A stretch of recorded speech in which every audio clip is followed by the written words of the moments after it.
ఇస్లాంలో తక్కువ గానీ, ఈ క్రైస్తవ మతంలో మత మార్పులు విపరీతంగా ఉంటాయి. మా ఫ్రెండ్సే ఉన్నారు. 5,000 మతం మార్చుకున్నందుకు తెచ్చుకున్నారు. మతం మారిపోయి 5,000 తెచ్చుకున్నోళ్ళున్నారు. మా చుట్టాలు చాలా మందున్నారు. ఏ సాక్ష్యాలు చూపించాలా? లేదంటే ఆళ్ళొచ్చి మాట్లాడించాలా మతం మార్చినందుకు? ఇప్పటికి రోజు కొట్టుకొని సస్తున్నారు కదా! మతం మార్చుకోవడానికి. ఓడు బాబు ఎళ్ళిపోండ్రా అంటే మతం మార్చేస్తానికి వస్తుండ్రు కదా! క్రీస్తునందు ప్రియమైన సహోదరి సహోదరులారా, ఈరోజు చాలామంది క్రైస్తవ్యాన్ని, క్రీస్తుని తోలనాడుతూ వారికి ఇష్టం వచ్చిన పదజాలంతో, వారికి ఇష్టం వచ్చిన రీతిగా మాట్లాడుతున్న సంగతులను మనం వింటూ వస్తున్నాం, చూస్తూ వస్తున్నాం. క్రైస్తవుల్ని, సేవకుల్ని, సంఘాలను క్రీస్తును దూషించి వాటి మీద ధనార్జన చేస్తూ జీవనాన్ని గడుపుతున్న కొంతమంది మతోన్మాదులను మనం చూస్తూ వస్తున్నాం. ఏంటయ్యా వీరి పని అంటే, క్రైస్తవ్యం మీద బురద చల్లాలి. అక్షరాన్ని అక్షరముగా విడమర్చి చెప్పకుండా వీరు సొంతంగా వాటికి కొత్త పంక్తులు అల్లి ప్రజలను మభ్యపరుస్తూ మిడిమిడి జ్ఞానం ఉన్న లోకస్తుల దగ్గరికి వెళ్ళి, ఇదిగో క్రైస్తవ్యం ఇటువంటిది, పాస్టర్లు ఇటువంటి వారు, యేసే నమ్ముకున్న వాళ్ళందరూ ఇట్లాంటి వాళ్ళు, అసలు ప్రభువే లేడు, వీళ్ళు ఈ మధ్యకాలంలో మాట్లాడుతున్న సంగతులను మనం చెవులారా వింటున్నాం, కళ్ళారా చూస్తున్నాం. ఈ జాబితాలోకి చేరిపోయి ఉన్నట్టున్నాడు ప్రపంచ యాత్రికునని చెప్పుకుంటూ తిరుగుతున్న ఈ వ్యక్తి. ఇతగాడు చేసిన ఒక భయంకరమైన నేరారోపణ ఏమిటంటే, క్రైస్తవులు హిందువులను మతం మార్పిడి చేస్తున్నారు. అది ఎలాగంటే డబ్బులిచ్చి ప్రలోభాలు పెట్టి అంటూ అతగాడు మాట్లాడటం మనందరము చూసాం, విన్నాం. ఏవండి, ఈ వీడియో చూస్తున్న మీరు ఎంత తీసుకొని మారున్నారు అంటే మీరేం చెప్తారు? భలే ఉందే, మేమేం తీసుకొని మారలేదు మీరు అంటారు. ఎందుకంటే భారతదేశంలో పుట్టి పెరిగిన మనం అజ్ఞానులం కాదు, డబ్బులకి అమ్ముడిపోయే వ్యక్తులం అంతకన్నా కాదు. మనకి సత్యమేంటో అసత్యమేంటో తెలిసినాకే ప్రభువులోకి మనం అడుగుపెట్టాం. కానీ ఇతగాడు చేస్తున్న ఆరోపణ ఏంటి? భారతదేశంలో ఈ క్రైస్తవులు మొత్తం హిందువులను యేసు ప్రభు వైపు క్రైస్తవ్య మతంలోకి మారుస్తున్నారని చెప్తా వస్తున్నాడు. 5,000కి తమ ఫ్రెండ్స్ మార్చబడ్డారట.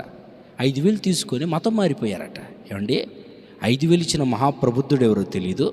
5,000 తీసుకొని మార్చబడి ఆ క్రైస్తవులు కొనసాగుతున్నట్లుగా చూపించలేదు. కానీ ఒక నేరారోపణ చేసి క్రైస్తవం ఇలాంటిదని బురద చల్లి తన యూట్యూబ్ ఛానల్ ద్వారా క్రైస్తవ్యానికి ఏదో మచ్చ తెద్దామనే ప్రయత్నం చేశాడు. కానీ ప్రజలు గుడ్డివారు కాదండి, ప్రజలు సత్యాన్ని తెలుసుకునేవారు.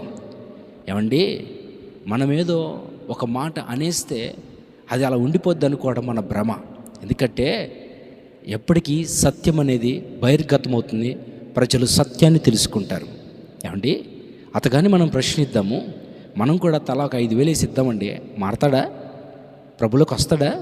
క్రైస్తవాన్ని స్వీకరిస్తాడా అంటే అంటాడు, నేను రాను అంటాడు. ఎందుకంటే 5,000కి ఎవరయ్యా మతం మారేది అంటే లక్షలు ఇస్తే మారతాడంటే అలాని కాదు. భారతదేశంలో ఉన్న ప్రజలు డబ్బుకి లొంగిపోయే వ్యక్తులు కాదు.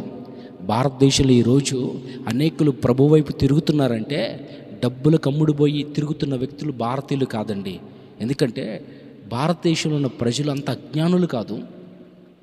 అంత డబ్బు తీసుకొని దేవుణ్ణి సైతం ప్రక్కన పెట్టి, వారి విశ్వాసాన్ని ప్రక్కన పెట్టి ఇంకో విశ్వాసానికి రారండి. వారు ఈరోజు వారి సత్యాన్ని గ్రహించి యేసు ప్రభు సత్యమైన దేవుడని తెలుసుకున్నాకనే ఈరోజు అనేకులు యేసు ప్రభు మార్గంలోకి వచ్చారు. ఆ యేసు ప్రభులకు మార్గంలోకి వచ్చి నడిచిన వారిని మీరందరూ మతంలోకి వచ్చారు, మతంలోకి దిగాడు, మతంలోకి మారిపోయాడని మీరు ప్రచారం చేసి ప్రభువులోకి వచ్చిన వారిని మీరు కించపరుస్తున్నారు తప్ప ఏ వ్యక్తి మతం మారట్లేదు, ఏ వ్యక్తిని క్రైస్తవులు మతం మార్చట్లేదు అన్న సంగతి నువ్వు గ్రహించు. ఇదిగో మీరంటున్నారు మతం అని, కానీ బైబిల్ ఎప్పుడూ చెప్పలేదు క్రైస్తవ్యం ఒక మతం అని. క్రైస్తవ్యం మార్గం. ఆ మార్గాన్నే మేము ప్రచారం చేస్తున్నామండి. చాలామంది పడి ఏడ్చేది ఏంటంటే, మీరెందుకు ప్రచారం చేస్తున్నారు, మీరెందుకు మా వీధులకి, మా వాడలోకి, మా పల్లెలకు, మా ఇంటి ముందుకు వచ్చి మీరు యేసు ప్రభు గురించి తెలుసుకోండి అని చెప్తున్నారు అంటే, ఇదిగో బైబిల్లో మా దేవుడు మాకు ఒక ఆజ్ఞగా ఇచ్చాడు, సర్వలోకానికి వెళ్ళి సర్వ సృష్టికి సువార్త ప్రకటించండి అని చెప్పాడు కనుక ఆ భారాన్ని, ఆ బాధ్యతని భుజస్కంధాల మీద ఎత్తుకున్న మేము పేడ నీళ్ళు చల్లుతున్నా మీ ఇంటికి వచ్చి సువార్త ప్రకటిస్తున్నాం, బురద జల్లుతున్నా మీ ఇంటికి వచ్చి సువార్త ప్రకటిస్తున్నాం, రాళ్ళు కొట్టినా మీ వీధిలోకి వస్తున్నాం, కర్రలతో కొడుతున్నా, బొట్లు పెడుతున్నా సువార్త ఎందుకు ఆపట్లేదంటే దేవుడిచ్చిన ఆజ్ఞను మేము పాటిస్తున్నాం. కానీ ఎవరిని బలవంతంగా ఎక్కడ మత మార్పిడి చేయలేదు. ఏమంటే బలవంతంగా ఒక వ్యక్తిని మత మార్పిడి చేస్తే 1 రోజు, 2 రోజులు, 3 రోజులు, 1 సంవత్సరం పాటు ప్రభులు ఉంచగలమేమో. సంవత్సరాల తరబడి ప్రభులు ఎవరుంటారండి? వారి మనసు మారితే, సత్యాన్ని తెలుసుకుంటేనే తప్ప ఎవరు కూడా బలవంతంగా యేసుప్రభు మతంలోకి రానేరడు, ఎవరు కూడా మార్చరు. మీరు చెప్పేది ఒక అబద్ధ ప్రచారం మాత్రమే. ఎందుకో చెప్పనా? నువ్వు అంటున్నావు 5-10 వేలకి ఈరోజు అందరూ మతం మారిపోతున్నారండి. అంటే క్రైస్తవంలోకి రాకముందు వాళ్ళు rich people, they are rich. అటువంటి వారు కూడా ఈరోజు ప్రభువులకు వస్తున్నారు. వాళ్ళకి ఏం తక్కువై, 5-10 వేలు తక్కువై క్రైస్తవులకు వస్తున్నారు.